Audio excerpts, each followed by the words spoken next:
Hello, beautiful human, and welcome back to Inner Space.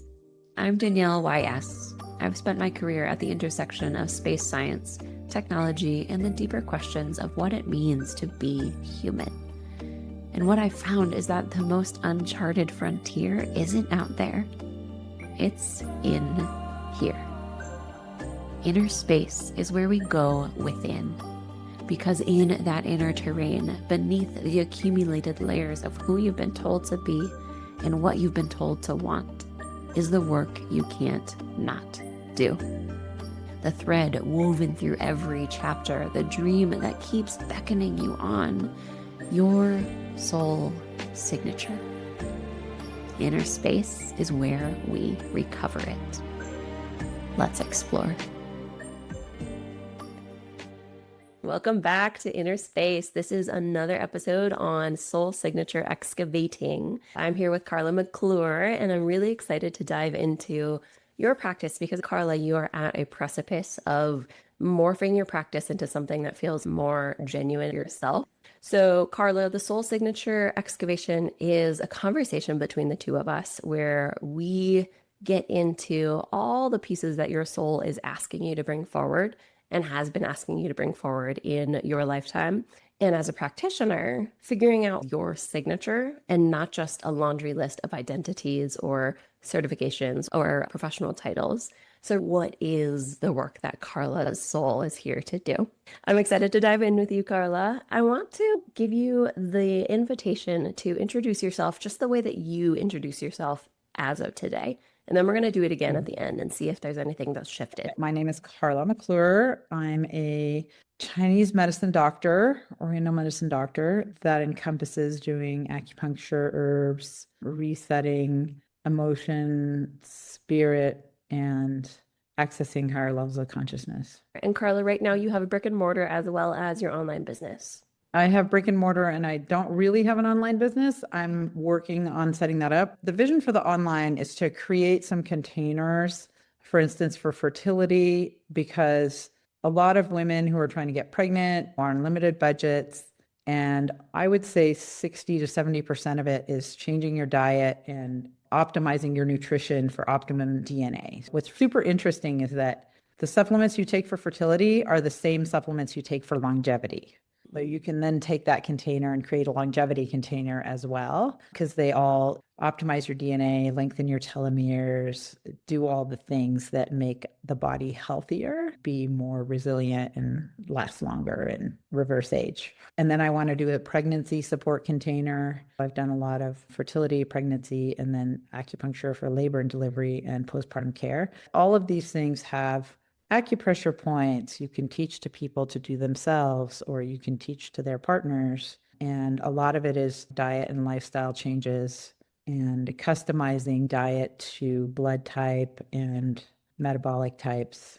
As a matter of fact, I've found that a lot of the people who come who've been trying to get pregnant for, say, even 2 years and have tried IUI or even IVF is 2 to 3 months with each person on their correct blood type diet. 100% of them have gotten pregnant in my clinical practice. So I've really seen the effect of 1 month of going on an anti-inflammatory diet and then customizing it to your blood type on hormones like your thyroid hormone and all of your other hormones and just the way that your cycle flows. There's a lot of apps out there and the Aura rings and all of these things, and realizing that these devices are not 100%. At best, your data is 50% accurate. Yes, through the Dr. Joe Dispenza, we participated in a year-long study and we had Garmin watches. And they actually said that at the beginning, they contracted another company to extrapolate the data out so they could see what was going on. And they actually said when they first started it, they were only getting good data from 20 to 30% of the watches. Then the company was able to refine their extrapolation of the data. And he's like, now we're at 50%. We can use the data from 50% of the watches. And then I actually tried doing a ring and a watch. I did a ring that was specifically rated highest for sleep, above Aura and above some of the other things. And I had very different data. There was definitely discrepancies of up to 1 to 2 hours of different kinds of sleep between the ring and the watch. So that is really important for people to know because they're using this information and going, oh, it's 100%, and it's not. Traditionally, we used basal body temperature to monitor your cycle for fertility. And I had one girl who was using a new watch where you actually peed on a stick every morning, which would seem pretty accurate to tell if you were ovulating. And then she had the other apps, some of them are ovulating predictors. And if your cycle's irregular, you're working with an acupuncturist or anybody on changing your cycle, then the ovulating predictor gets all messed up. So she was thinking she wasn't even ovulating half the time between these two things. And when I put her back on just take your basal body temperature every morning with a thermometer, we got way clearer information. And within 2 months, she was pregnant. Part of it was she did need to change some of her diet. She had too much inflammation, but we could actually see she was ovulating every month. Tell me where you feel like the big gap is right now in the industry. Let's start with fertility. I think that there's a lot of women who just don't have knowledge about how much impact, and men, our modern lifestyle has on fertility. Number one, we do know that pesticides and chemicals are a big deal, and male sperm counts dropped by 50% over 30 years ago, mostly due to pesticide exposure. There's different tests for testing sperm. So there's sperm count and morphology. And morphology is what do they look like? Like sometimes their heads and tails aren't attached, so then they can't swim, or the heads are blunted instead of rounded into a point, or there's different defects that can happen. And the World Health Organization has even gone from saying, oh, 80% of the sperm need to be normal to actually only 14% of the sperm need to be normal. 14 to 80% is you got a really good chance of getting pregnant. 4% to 14% normal sperm is a 50-50, and below 4% is go straight to IVF because we need to pick one out. The test of choice is the strict Kruger analysis, which dives deeper into the morphology and percentages than a standard test. So your count could be high, but up to 80% of your sperm could be not usable. What's interesting is Dr. Andrew Huberman just did a podcast on acupuncture and fertility, and he did a deep dive into how acupuncture affects the physiology of the semen and the sperm and the shape and everything else, in addition to helping women regulate their cycle. He goes a deep dive into the hormones and the physiology of how in 30 to 90 days you can completely change what the picture looks like. And that's been my experience also. So every 90 days you get a new batch of sperm and eggs. So if you are changing your diet and then adding supplements and herbs and doing acupuncture, all of those things are going to impact the quality of your eggs and sperm by 30% each. If you do them all, you're impacting the quality by 90%. So even the reproductive endocrinologists are like, when people go to acupuncture and follow dietary advice, you produce better sperm and eggs. You make our numbers look better. They've done clinical studies where they've shown that doing acupuncture prior to, say, doing an IVF cycle, doing an egg retrieval or an implantation, it improves the success rate of that by over 50%. So it's clear that you have done the research. You've lived this for a really long time in helping people into and through the fertility process. Why do you do it? It wasn't something I thought I was really going to get into. And we sometimes say that your specialty chooses you. I used to do lectures at this women's wellness fair about Chinese medicine, acupuncture, how it can help you. And there were women who came to me from a clinic in Colorado where they had done this clinical study showing that 50% increase in success rate. And so when they had women going through IVF, they would actually hand them the study and say, find an acupuncturist, do this protocol on you for at least 9 sessions before your egg retrieval or your implantation. And I'm like, sure, I could do that. And I also participated with 3 other acupuncturists and a doctor in getting acupuncture into our local hospital. Where I ended up was women wanting me to come help them during labor and delivery. So I was teaching acupressure for pain relief in labor in the prenatal class. And to back it up, when I was in school, I had friends who were over 40 that were trying to get pregnant, who were calling me and saying, okay, we're doing this and this, but it's still not working. What else can we do? So I compiled a list of supplements and food recommendations for them, and that helped them get pregnant and have a healthy baby. And then these women came to me and said, hey, can you do this and help us with IVF? I'm like, okay. One lady was like, oh, okay, so you can help with pain relief in labor. So I was helping her. Acupuncture can also help induce labor, but it's not like Pitocin. It's gentle. We start 2 weeks ahead of if you're having an induction or maybe your estimated due date. And we do pre-labor acupuncture starting at 4 weeks. But then if there's a reason to induce early, or women are at 40 weeks and they want them to not go past 42, then if they're not dilated yet or something, then we can do treatment to help that move along. It usually takes about 10 days if you're not dilated. If someone is dilated, it can put you into labor in 24 hours. I had a woman call who I had helped her with her last part of her pregnancy with some back pain and acid reflux and some other issues. And then we did some labor encouragement because a lot of times they want to induce at 39 weeks if you're over 38. But at our hospital, it's baby friendly. So they'll do fetal monitoring if you don't want to induce, because if you induce without being dilated, your chance of having a C-section is over 60%. So you really want to let the baby be ready unless there's an issue. So they do fetal monitoring, monitor the baby. And then she was in the hospital in labor, and the baby was what's called posterior, or you're in back labor, because the baby's facing, it's supposed to come out face down, and it was face up. So then it's a little harder to get through the pelvis. So I went in and I put some ear points in for pain, and that helped her pain. And there's points to turn the baby, to get the baby into the optimum position. I put them in, and the baby had been having some heart decelerations, and oxygen sats were dipping a little bit. And immediately the baby's heart rate went up, oxygen sats went up, and within 10 minutes it turned over. I was like, well, this is fun. Put some needles in and watch the monitors go. I can even put my fingernail in that point on the little toe. That's the optimum position point, which can turn a breech baby or can turn it posterior. We want it in optimum position. And I usually use that in the pre-labor treatments. But babies can turn during labor. They're moving down and up and down, and then they can also turn during labor for whatever reason, and then they can turn back. It was really cool to watch. And in the hospital, they will also do things like shift your position, put you on a peanut ball, some midwife helper things to encourage the baby to turn. But the acupuncture works incredibly well. I've seen that a few times now where you put the needles in, or even I put my fingernail in that point and the baby's heart rate goes up. Any malposition in Chinese medicine is a kidney Jing deficiency. So we also will do points in the ear for the kidneys and supporting that system. So now 5 of the women that I've helped get pregnant, I've also been able to be at the labor. I've really embraced being in this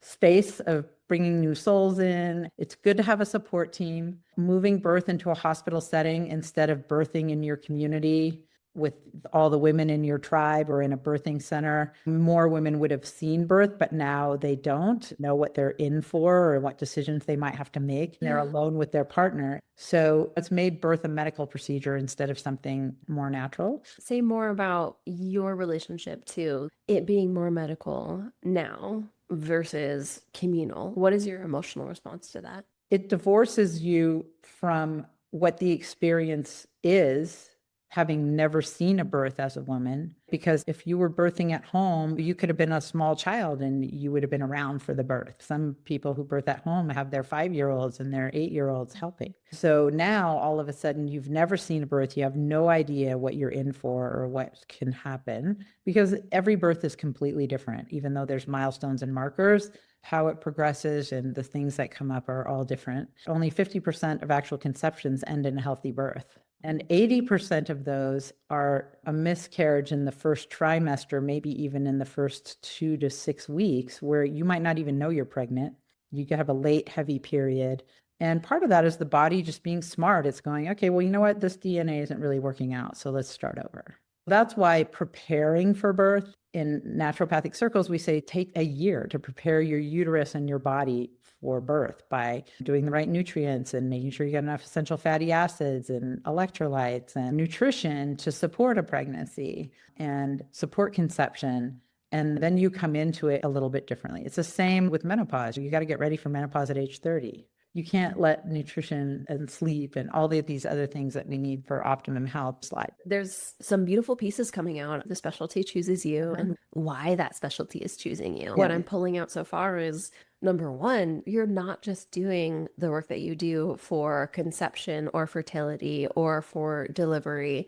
It's not a birth doula. It's not a labor doula. It's not a pregnancy doula. It's a doula for the entire welcoming in of new souls. I feel something really powerful in there that you're saying of birthing is now a very medical process, and it didn't used to be. When it was more communal, we were more prepared for it. Say more about whatever's coming up for you with these. They've done some pretty horrible things in the past. At one point, they were just sedating you and putting you under full anesthesia. And that was really bad for the baby. Or they were giving you drugs or medications that were causing birth defects. Even in the 60s and 70s, like when I was born, they encouraged formula instead of breastfeeding. But now we know that breastfeeding is actually really important. And even more so, the milk is smart. It responds to the baby. It's getting saliva back from the baby through the nipple. And if the baby's sick, it's producing different things to help the immune system of the baby. The milk is communicating with the baby. Literally 30% of the milk is actually fiber that feeds the microbiome and the bacteria in the microbiome. We know a lot more about all this. And so now there's these designations of baby-friendly hospitals, and they have to meet these criteria. And the main goal is to promote breastfeeding and to make breastfeeding easy, because it's not always easy. So steps are taken. One, to never remove the baby from the room. So those scenes you see in television about how there's babies in a nursery and people are watching them, babies should not be separated from their mom. They still think they're part of their mom. Separating them like that causes trauma. We know that now. Ideally, baby comes out, it goes right on mom. So in a baby-friendly hospital, even if mom has a C-section, they're going to put the baby on the mom for the first 2 minutes. And then they're going to put skin to skin with the dad or whoever her birth support person is. So I've actually done that for women who didn't have a partner. Like they had to have a C-section, and I did skin to skin with the baby for 40 minutes or 2 hours until mom was ready to take it. Usually in these baby-friendly hospitals, you're putting the baby right on, you're letting it do the crawl up to the nipple.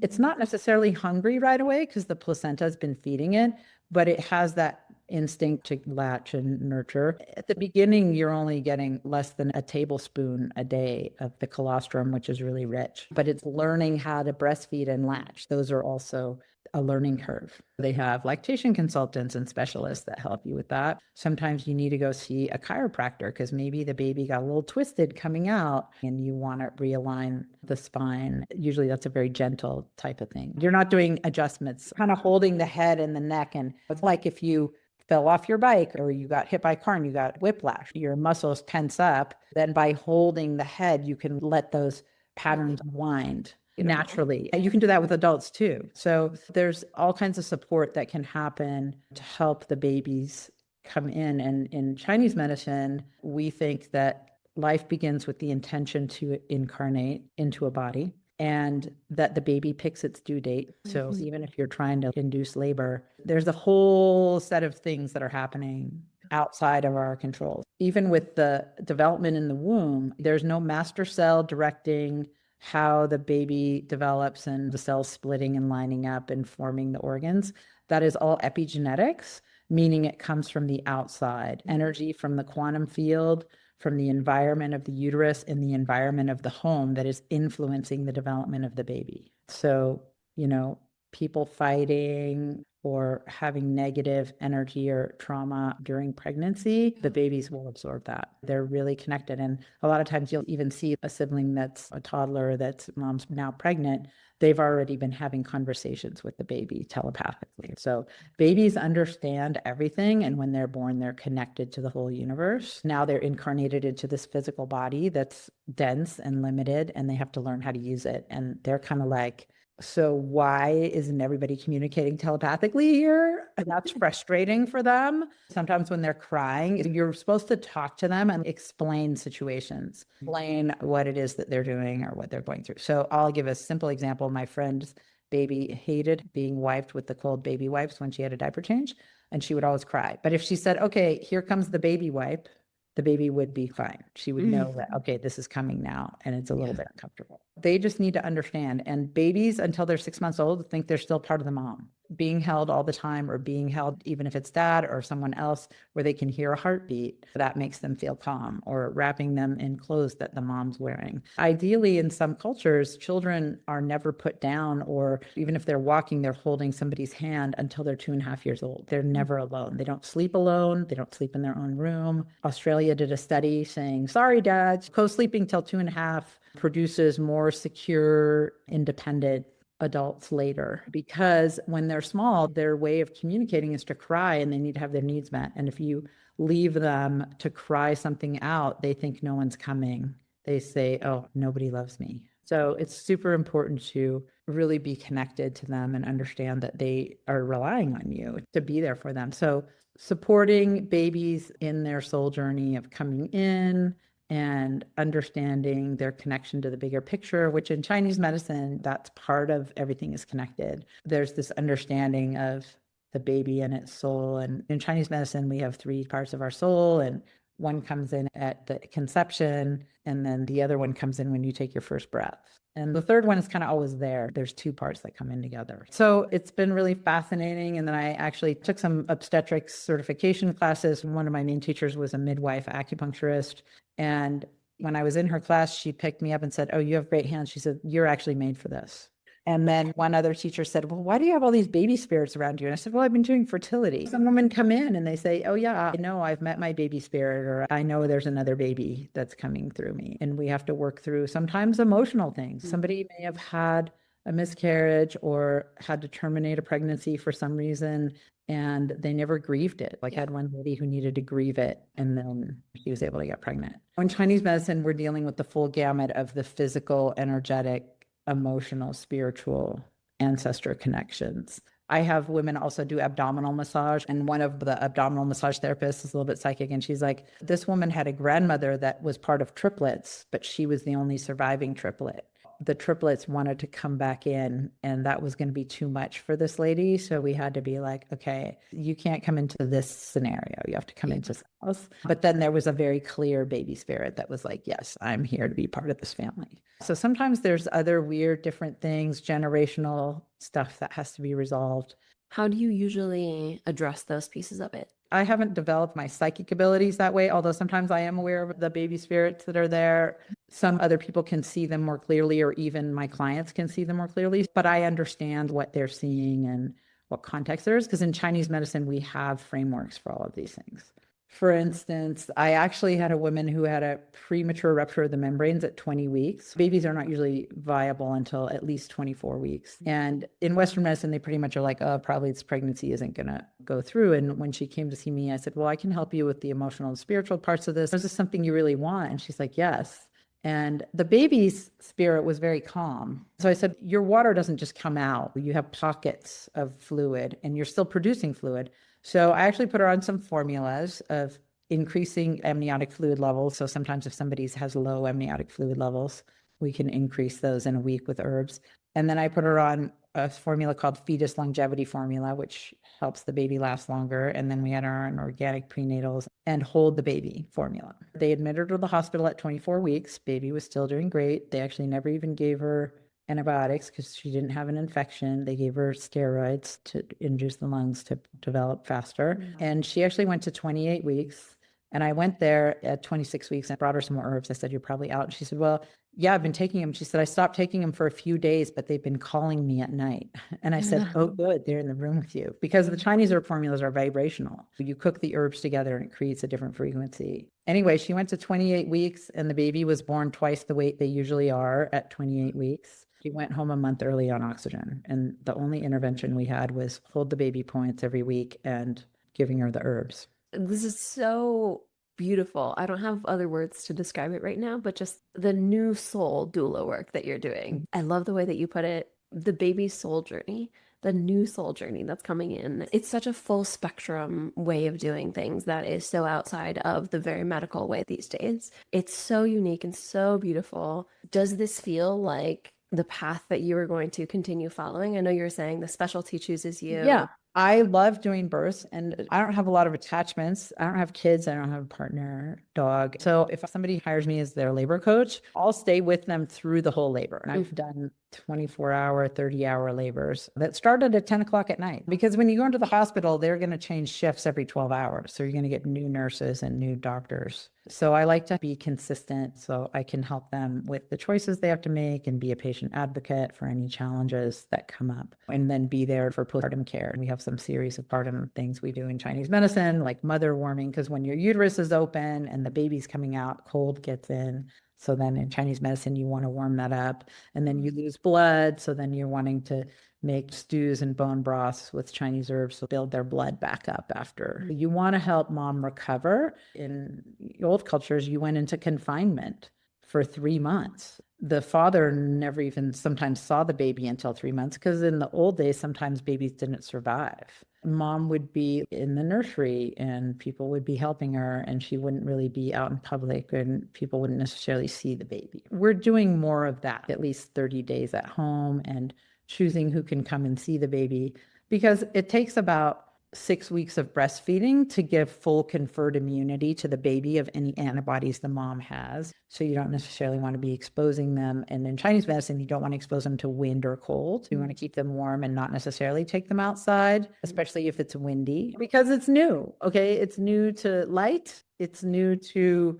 air, and because it's been in the womb where it's dark and it hears things, but it's warm and moist and cozy. It wants to be cozy. You want to be aware of what you're exposing it to. It's like you move to a new country and you got to get to know the traditions and how to interact with people. So anyway, it's nice to be able to just support. I think women need a lot of support in these areas, and more, even the American College of Obstetrics recommends doulas. They find that when women have support and advocates during pregnancy, there's fewer interventions, labor induction or C-sections or any of that. It's great that we have that, but we want to use them sparingly. We want the natural process to happen as much as possible. And doing acupuncture, acupressure, and Chinese medicine can provide a lot of support. For instance, in New Zealand, there was a nurse who went to acupuncture school, and she has taught all of the midwives that deliver babies in the New Zealand hospital system how to do acupressure and acupuncture for labor, and their interventions have dropped by like 50%. It sounds like there's so much to do with education, and that word support just keeps coming up throughout our conversation. Support of the baby, the soul, the mama. You can't go to an acupuncturist, but it's creating an online container where we can offer that information in a free format, but also in some private or small group coaching formats. Get all that information that I have out there. So taking the really high 10,000-foot view, what are the different sections that women would need or partners would need for the whole birth and pregnancy process? One would be actually getting pregnant, fertility, planning to get pregnant, and planning to have the healthiest baby with the best DNA. Not just the men are challenged, but the women are challenged now as well. Since COVID, female fertility has also declined 50% in 5 years. Part of that is controversially due to the COVID vaccine, but also the spike protein in SARS-CoV-2 virus. That actually is a challenge, as well as our modern diets. We all have too much carbs and sugar, as we're finding with all of these movements of carnivore diets and paleo and keto. Our body makes its own carbs. We don't need to eat them. And there's always debate about what people ate in the past and how they ate. But hunter-gatherers were also eating berries and fruit. Jordan Rubin, who's the founder of the Garden of Life supplements, almost died of ulcerative colitis. And what helped him was actually a Bible-based diet. He found a guy in his backyard neighborhood in LA, after going all over the world to all these specialists, who gave him probiotic made from dirt. If you put your hands in the dirt, you're going to pick those up, and put him on the Bible-based diet, which is you're eating meat. Red meat is considered a superfood, and lamb. And then you're drinking raw milk. Like, a lot of people were herders and they had sheep and goats. So goat milk was considered really good for young women. Also, you can feed raw goat milk to a baby if you're not producing enough milk yourself. That was actually very common. You are eating some grains, but it's unleavened bread. So you're sprouting the grains. You're not grinding it into flour. You're just making them into a patty or something. And they ate raw dairy, they ate fruit, and they ate root vegetables that they found in the dirt digging. So you weren't eating a lot of cultivated things or processed foods, except for dairy. You can ferment, for instance, and that is a form of processing. Processing and preserving foods, the preservatives have been a problem. They actually will bind up the gallbladder and preserve the gallbladder. I've had a few teenagers who've had to have their gallbladders removed. And when the parents asked the doctors what it was, they said it's the preservatives in the food. Oh my gosh. So the Bible-based diet, you're eating what's naturally available. Going back to whole foods, going back to the land, going back to growing your own foods. When you grow plants together, you don't have to give them fertilizer or pesticides because they have compounds that protect them from being eaten and they feed each other. So even organic monocropping is not actually an answer.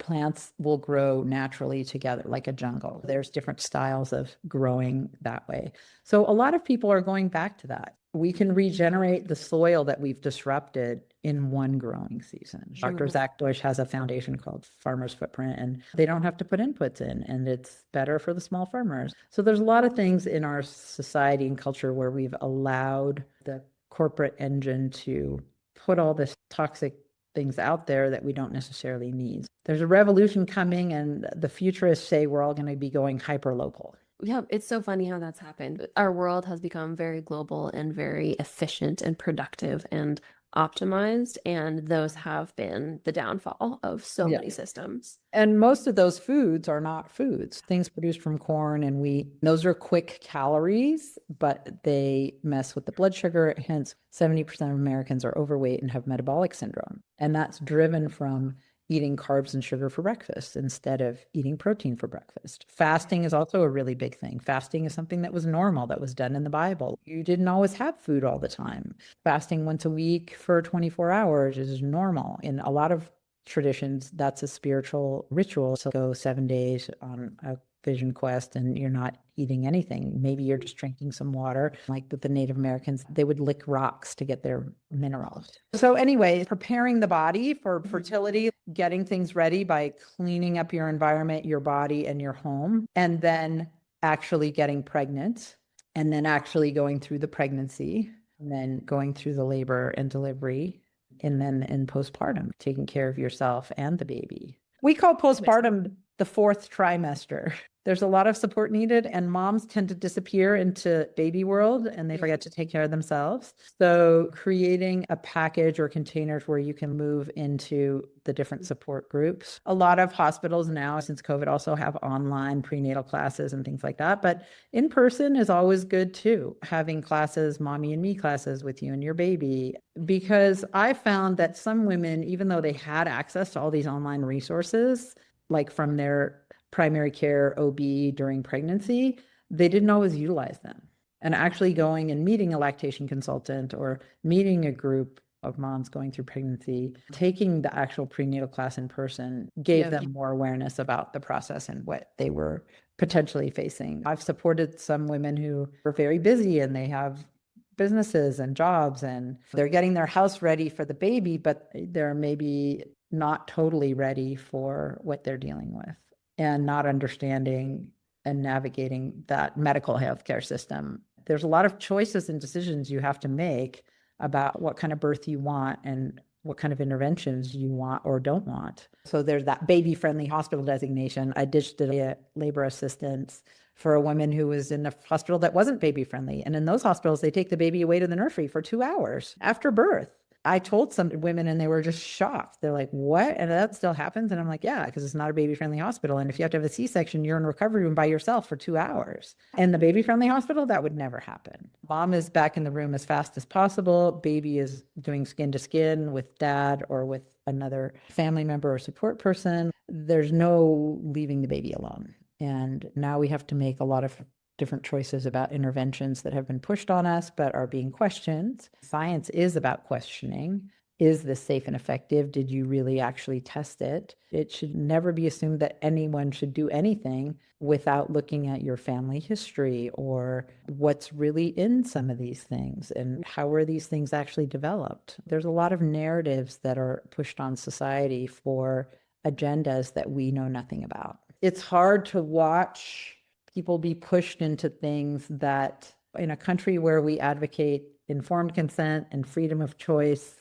there's a lot of bullying going on in the medical sector. There's a huge piece of it that comes from our upbringing of trust the doctors. They know what the best thing is for you. No, always question. They're doing the best they can, but they're pushing them to see more patients per hour, like 5 to 6 patients an hour. At the most, you get 15 minutes with a patient. And They can't answer all the questions. If they're working all day and then staying up late doing notes at night, which I'm way behind on all of my chart notes because it's hard to keep up, then they don't have time to read research articles. They don't have time to read the newest research. And one of my friends who is a medical device person, who he actually has to be in hospitals to make sure the devices work properly and fix them if they don't. He'd be like, you'd go to one hospital that has state of the art, yet the standard hospital is 20 years behind the cutting edge in medicine. So people who are looking at the cutting edge, until it's had multiple clinical trials, duplicated research, it's not being accepted into the mainstream or being reimbursed by insurance companies until 20 to 17 years later. And he's like, you'll go into one hospital and walk down the street to another hospital, and it seems like you're going back 30 years.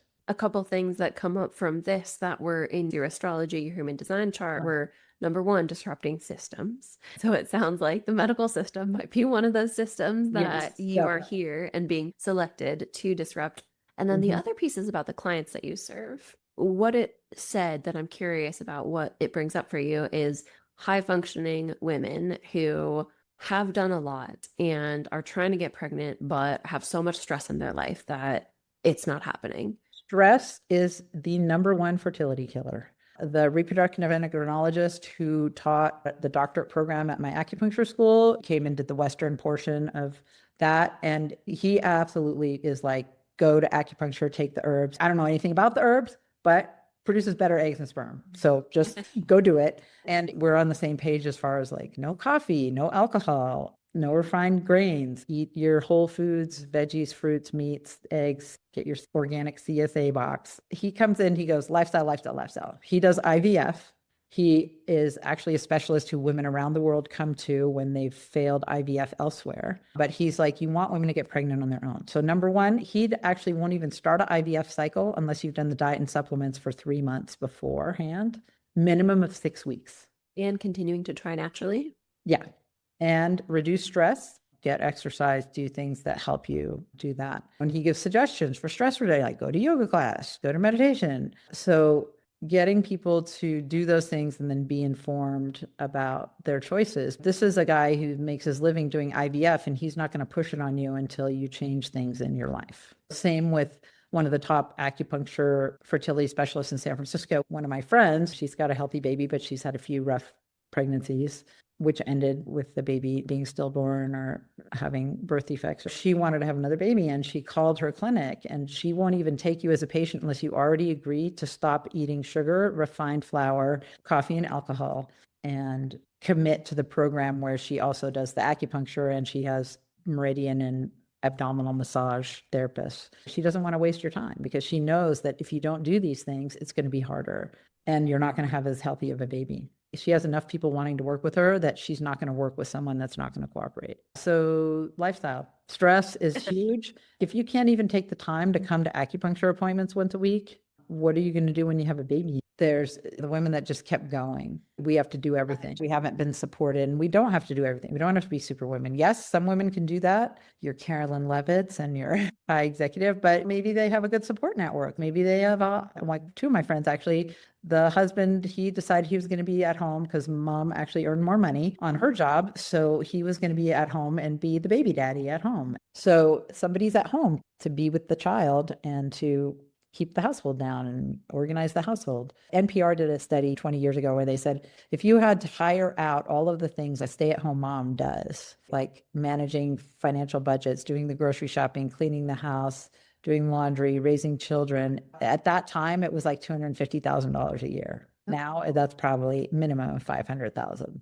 So yeah, having support network of your community, even the whole idea of a nuclear family, that was a post-World War II creation to separate the grandparents to buy their own house and their own washer and dryer and all their own stuff, like to drive the Industrial Revolution. Some people say it's a nuclear disaster. Nobody is resourced enough, not the parents, not the children. We are used to growing up in tribes where the kids traveled in a pack together and the older kids took care of younger kids, and everybody looked out for all the kids, and the parents had parents, aunts, uncles, whoever to support them. Now we're all separated out, and there's a lot of parents who are single, even they're working. That's even harder. Being able to know that you have a support network and that you can call on. Super helpful. So yeah, that stress, and the medical system has also separated us from our communities. But I say right now, we're actually with our backs against the wall to learn mind over body healing. We have the power to heal ourselves, and we are going to be pushed to really connect to that.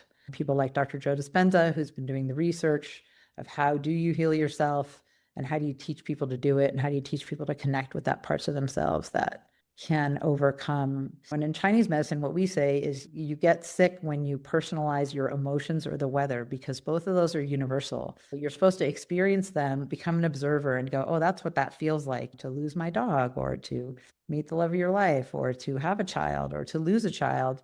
And then go, okay, I'm going to remember that emotion and then let it back into the collective and move on. Same thing with the weather, which Wim Hof says, hot and cold are emotions. So, bring the weather in and then let it go. Yep, experience it. Get the full human experience and then let it pass through. So the people that you mentioned who are working in fertility, pregnancy, in delivery, they're working on one slice of the pie.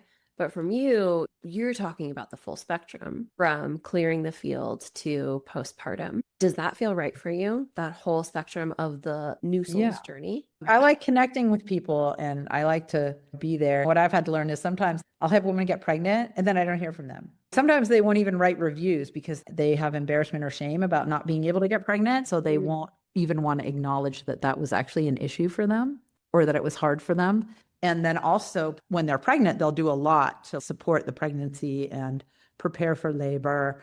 But then once they've had the baby, most of the time you don't hear from them either. They drop off from care. It sounds like that support piece is really coming back up to the forefront in educating women, men, partners, everyone. Having a child doesn't just mean the pregnancy and delivery itself. The support network of that, the community of that lasts beyond and before that container to be able to create a baby that's the healthiest, to be able to support a baby that's the healthiest and most well-adjusted. So if we look at this full spectrum, ideally, what length of time would each of these containers be? Fertility, from a Chinese medicine perspective, we want you to get ready for 6 months to a year. Now, I have found by changing people's diets, it takes 3 months to get the new batch of sperm and eggs. 80% of those clients are getting pregnant in 3 months. Some of them are jumping the gun and getting pregnant a little early, which sometimes has resulted in people having some genetic issues with the pregnancy. Either sometimes they have a miscarriage or there's a challenge with the baby.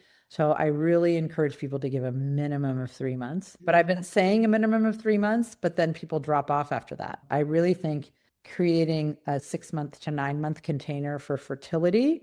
And then if you get pregnant, then you can jump out into that 10-month container. You get the pregnancy plus like a month postpartum, and then you could still have a 3 to 6 months postpartum container. I think each of those containers need to be between 6 and 9 months. You can move to the next one if you actually get pregnant and then have your baby. It's clear that you're passionate about this work. If you were to boil it down to one statement of why you're passionate about it, what would that be? Let what just moved through you move. We'll meet you in the next part. Dear explorer, thank you for journeying into inner space today. If something in this conversation stirred something in you, like a long forgotten song from childhood, let that be data, because your body knows before your mind does. Subscribe to Inner Space to keep exploring, and if someone came to mind while you were listening, share this episode with them, because we're not meant to navigate these depths alone. I'm Danielle YS, signing off with love from the edge of the unknown.